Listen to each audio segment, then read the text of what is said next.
IPC अब BNS हो गया है। 3 नए आपराधिक कानून भारतीय न्याय संहिता, भारतीय नागरिक सुरक्षा संहिता और भारतीय साक्ष्य अधिनियम सोमवार से पूरे देश में लागू हो गए। इन कानूनों ने भारतीय दंड संहिता, आपराधिक प्रक्रिया संहिता और भारतीय साक्ष्य अधिनियम की जगह ले ली है। नए कानून लागू होने से न सिर्फ धाराएं बदली हैं, बल्कि कई प्रावधानों की परिभाषा भी बदल गई है। तो चलिए ऐसे में जान लेते हैं कि क्या कुछ नए बदलाव हुए हैं। लेकिन उससे पहले जानिए, भारतीय नागरिक सुरक्षा संहिता, भारतीय साक्ष्य अधिनियम ने आईपीसी 1860, सीआरपीसी 1973 और एविडेंस एक्ट 1872 की जगह ले ली है। आज से नए कानून के तहत ही केस दर्ज होने लगेंगे। तो चलिए, बीएनएस यानी भारतीय न्याय संहिता में कुल 358 धाराएं हैं। एक एक करके हम आपको बताने की कोशिश करते हैं कि कौन सी धाराएं पहले थीं और अब कौन सी धाराएं लागू हो गई हैं। आईपीसी के तहत हत्या में 302 लगता था और अब बीएनएस के तहत 103 लगेगा।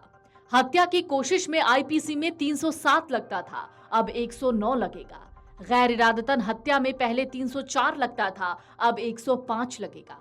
लापरवाही से मौत में पहले 304 ए लगता था, अब 106 लगेगा।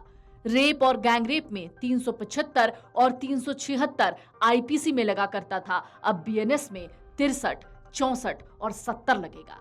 देश के खिलाफ युद्ध में पहले 121 और 121 ए लगता था, अब 147 और 148 की धारा लगेगी। मानहानि में पहले 499 और 500 की धारा लगती थी, वहीं अब 356 की धारा लगेगी। छेड़छाड़ में पहले 354 की धारा लगती थी, अब 74 की धारा लगेगी। दहेज हत्या में 304 की धारा लगती थी, यानी 304 बी की, अब 80 की धारा लगेगी। दहेज प्रताड़ना में पहले 498 ए की धारा लगती थी, अब 85 की धारा लगेगी। चोरी में पहले 379 की धारा लगती थी, अब 303 की धारा लगेगी। लूट में 392 की धारा लगती थी, अब 309 की लगेगी। डकैती में 395 की धारा लगती थी, अब 310 की लगेगी। देशद्रोह में 124 की धारा लगती थी, अब 152 की लगेगी। धोखाधड़ी या ठगी में 420 की धारा लगती थी, अब 318 की धारा लगेगी। मानहानि में 499 और 500 की धारा लगती थी, अब 356 की धारा लगेगी। गैर कानूनी सभा में 144 की धारा लगती थी, अब 187 की धारा लगेगी। आईपीसी में दरअसल मॉब लिंचिंग का जिक्र नहीं था। अब इस अपराध के लिए उम्र कैद से लेकर मौत तक की सजा हो सकती है। Video desk, amarujala.com।